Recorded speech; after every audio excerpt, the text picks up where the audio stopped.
Okay, let's look into this article here on Ethiopia and the Chinese dreams in Africa. It seems that they've wanted to become westernized and have been given billions and billions of dollars for infrastructure that's been falling apart rapidly. So they've decided to go with Asia, and in their attempt to being westernized, are about to be easternized. Let's just look into the story here. Here's a highway that's built by them. Chinese firms are involved in building the Addis Ababa Expressway in Tulu Demtu. This is done by Jackie Fox. Ethiopia's capital is a work in progress, almost 8,000 feet above sea level, and the constant hustle and bustle leaves a distinct industrial taste of fumes and dust. Addis Ababa streets are flooded with cars while bamboo scaffolding props up ambitious construction projects. The city is transforming, with flimsy metal shops looking up at new skyscrapers. However, an unexpected sight is in the view of the Chinese banners that curtain many of the floors of the buildings, as seen here. And you can see the bamboo made form of scaffolding. These are a striking feature against the backdrop of building and constant reminder of the Asian country's influence. With a population of more than 100 million, Ethiopia is Africa's second most populous country, and it has become a leading investment destination to sub-Saharan Africa, particularly for China. China is Africa's biggest trading partner, according to Padre Carmody, an associate professor in geography at Trinity College in Dublin. We've really seen a deepening of involvement of China on the continent, particularly related to new infrastructure and investment projects, he said. In particular, at the horn of the continent, Chinese investment has drastically increased over the last 2 decades, aiding industrialization and broader economic development. And here we can see the Chinese influence here definitely on all these buildings that are being put up. I've been told in some of my videos that blacks are doing this and blacks are doing that, and they sent pictures of places like this, and it's kind of disgusting for them to tout things like that whenever it's actually not being even done by themselves. And it's not being paid for by themselves either, and it's accruing a huge amount of debt. Let's look into that portion of this. Along with the Chinese script engulfing floors of buildings, their companies are flourishing below. According to a major study in China-Africa relations, at current growth rates, China will be Africa's largest source of foreign direct investment stock within the next decade. The communist country has helped develop new dams in Sudan, Ethiopia, and Nigeria, railways in Kenya, Chad, and Djibouti, and roads across Uganda, Zambia, and Mozambique. These Chinese projects in developing countries are part of China's Belt Road Initiative to create major connectivity through a huge rail and road infrastructure projects around the world. The country is hosting its second Belt and Road Summit this week, where almost 40 foreign leaders will attend to talk about their massive projects in this country. Infrastructure aside, China has also set its own sights on winning over African citizens with technological advances. Chinese mobile phone maker Tecno, a knockoff, has taken over Apple and Samsung to be one of the most popular brands in Ethiopia. The company has made cheap phones that now have been tailored for African customers with special software designed to capture darker skin tones for their selfies. It was also the first major phone brand to introduce a keyboard in Ethiopia's official language, Amharic, which actually comes from Caucasians. The Horn of Africa has been a major beneficiary of Chinese investment in Ethiopia. Caucasian is funded with its $475 million light railway system in the capital and $86 million ring road. It's like a loop around the city, I believe. The country has financed other key infrastructure too, helping to add more than 50,000 kilometers of new roads since 2000. Importantly, it has also built the 750-kilometer Ethiopia-Djibouti railway at a cost of $3.4 billion, which opened in 2016. Around 70% of the funds were provided by China's Exim Bank. Ethiopia has appointed Chinese-speaking liaison officers to facilitate investments from the Asian country. A McKinsey report in 2017 showed that the growth in Chinese investment has been uniformly high at an average growth rate of more than 52% a year in Ethiopia. The study found that there are more than 10,000 Chinese-owned firms operating in Africa, with around 90% of them privately owned. To pay for all their major developments, Ethiopia has taken out massive loans from China, with state policy banks extending it to more than $12.1 billion since the year 2000, according to China Africa research initiatives at Johns Hopkins University in the United States. There's no escaping the level of Chinese interest and building, but there's also no ignoring the stumbling blocks that Ethiopia has hit. These opportunities have come at a high price, with worries about the sustainability of the country. Ethiopia does not have enough money or time to pay China. The African nation has racked up tens of billions of dollars of debt, with reports that about half of Ethiopia's external debt is owed to China, with government debt outstanding at 59%, which eats into their own possibilities of doing anything. Over the past year, the Ethiopian Prime Minister Abiy Ahmed has opened negotiations with China to restructure previous deals now. In September 2018, he reached an agreement with the Asian country to restructure the repayment period of loans from 10 to 30 years, tripling it out and trying to help, like refinancing your house. As a result, Ethiopians are cautious of future loans from China, as lenders tend also to acquire collateral of resource and possibly some sort of land, said Dr. Niall Dugan, and it's definitely written into these deals. He's a lecturer in the Department of Government and Politics at UCC. Mr. Duggan said that the government is now aware that this could put some Ethiopian land into the ownership of Chinese banks.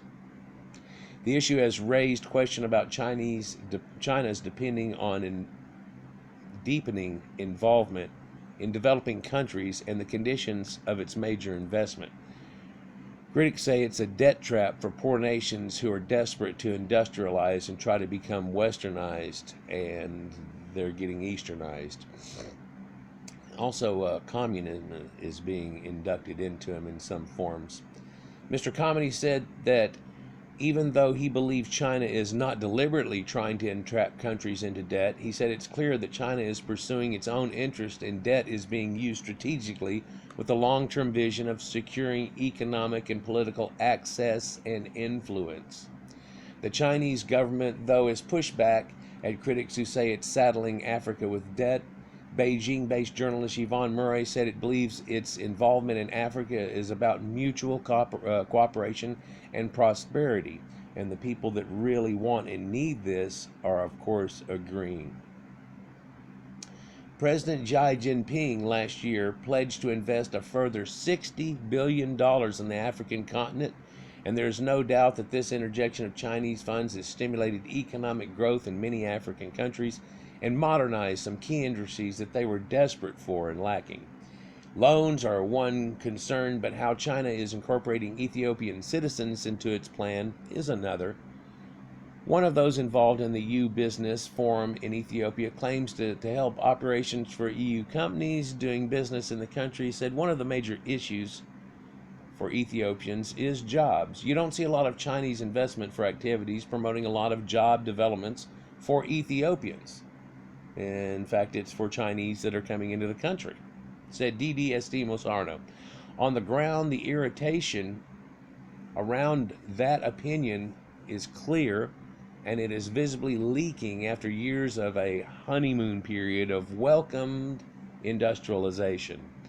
One woman complains that many Ethiopian university graduates are sitting at home as big countries roll in with their own workers. She points out that citizens would learn new technologies and skills from them, possibly, developing not only in the infrastructure but their livelihoods, but this is not happening to the extent that it should, and some of this is due to capabilities in the first place. Almost half of Chinese companies source from local firms, according to McKinsey. On another dusty street of the city, another man echoes the worries that not enough is being done to incorporate Ethiopians into the building of the country itself. As someone who travels around the Horn of Africa for work, he questions the sustainability of these much-needed projects with a sigh, He claims roads are already deteriorating, so they're already decaying, and maintenance is a problem. Um, Maintenance for Negroes in general seems to be somewhat of a problem, for billions have been sent by many of the Caucasian countries to help. And of course, I'm sure all of us have been aware of the commercials over our lifetimes that showed pot-bellied kids begging for help and assistance in foreign countries. For a few dollars, you too can help, and all of those type of things that we've been exposed to quite a bit. And a lot of that was up in Ethiopia. And during my high school years, there was definitely a big problem that was there also. And so billions and billions have been sent with not much to show for it. And then this is looked at as being the new thing, and more and more and more, and being spent by non-Ethiopians and capable people able to help them out from other countries. It's amazing how much they seem to hate other countries. We've seen a lot of repercussions against the Caucasians that have actually helped to feed South Africa and built a giant great city, and were pressured into actually somehow giving up that land that they had formed themselves. And it's odd, but also other people have lost their farmers, even killed them off and stuff, and tried to take their lands, and now they're asking for those capable farmers to come back because they're starting to just ruin that land and get not much production out of it. Doesn't seem they have the capability of the people that were there doing things, and now they regret it, or asking people to come back, but it seems those people aren't coming back. Perhaps others are coming, and they're asking from many directions at one time. This is something that is one of the European Commission's radar, too. It's true that here in Ethiopia, our Ethiopian friends are telling us that, these roads are not lasting. Can you come and repair them? Said the European Commission's Directorate General for International Cooperation and Development. So now they don't want the people who built the roads to fix them, but they want to accrue more debt with other people to help to try to fix them. Stefano Manserviti admitted that fair competition and quality work is of importance, and there needs to be a level playing field for the benefit of African nations. Even though the European Commission welcomes Chinese investments, it has a word of warning for the way in which they do business abroad. We don't talk enough, Mr. Manserviti said at the European Commission's Ethiopian HQ in Addis Ababa. If they did talk enough, he called on China to work together with them on infrastructure, capacity building, good governance, transparency, and affordable debts and loans. We have the impression that there is a new wave of public debt which is hampering mainly African countries, and we'd like to avoid one day what we will be called to pay to cover this debt, he said. So in other words, it looks like it's all going to go into default anyhow, and they're all going to try to get a bunch of free stuff out of it, because it's gonna have to. It's gonna fall under, and whenever it does, China is going to end up owning a large portion of it. It's clear that Ethiopia is on the way up in some aspects. However, it's obvious that many are already growing tired of foreign powers again, while anxiously waiting for a new dawn of opportunities. Will it be a sentiment that is reflected at the second summit of the Belt and Road Initiative? Will developing nations express concern at China's escalating influence, or remain mum and silent for the sake of more investments? Well, we'll wait and see. And so Ethiopia is having a lot of a problem, but this is not just in this country.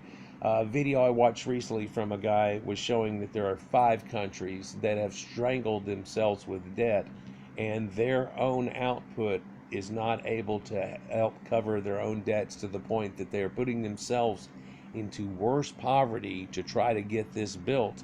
And in doing so, they're just shooting themselves in the foot, and Chinese are moving in some ways. Kind of an odd looking at things here, I guess, but when you're an American and you're looking at third world countries, quite often things are shown to be different. I'm going to show you something here too as far as information goes. When we talk about Ethiopia, the original name of Ethiopia was given by the Greeks, and it didn't actually mean Negroids or the people that were there now. They have about a 40% Caucasian admix, and there's actually over 50% Caucasian admix in certain little areas there that people have noticed whenever they went there to do genetics. Just a quick look at this picture here, and you can see that not only are, well, first of all, way back when they thought that the Nile connected all the way to the Atlas Mountains, and they didn't even know sub-Saharan Africa existed. And the Ethiopian concept seemed to be the tan farming villages and things that run up through here all the way up to Meroe. Meroe being named after a Persian sister of Cambyses. And so the people that used to be here weren't actually the people that you see here today. And in fact, if you'll look, even the Caucasus Mountains, so home of Caucasians, has some tan people. Caucasians can tan. They can tan quite well. We're coming out of the middle of winter here. I've only been out in the sun for a few short minutes, and I've never really gotten anything this year, though. But you'll hear odd conjecture about that, too. One other thing to show you here, Caucasians. So just for antiquities purposes and stuff like that, Caucasian race. So when we look at the Caucasian race that we know of today, the Caucasian race is a group of human beings historically regarded as a biological taxon, which, depending on which historical race classifications are used, have usually included some, if not all, of the ancient and modern populations of Europe, Western Asia, Central Asia, South Asia, North Africa, and the Horn of Africa. So all the way through that point were Caucasians up until a recent time here and stuff, and people seem to think different things nowadays. It's an odd thing. So if you know anything about archaeology and ancient studies, it comes across as odd. Anyhow, guys, like, share, and subscribe, and something we'll keep looking into, I guess. I look at mainly ancient cultures, and that's why I shared this last part with you here, to show you who had actually been in the area up until somewhat recent times. But I am looking at a little bit more of modern things too, somewhat, or people are definitely showing me these things also, that most of the world probably aren't well aware of. Just like me, I'm so busy in my research that I don't know what, in ancient times, that I don't know what's going on right there where I'm researching now. Amazingly. Anyhow, guys, like, share, and subscribe. Enjoy. Peace.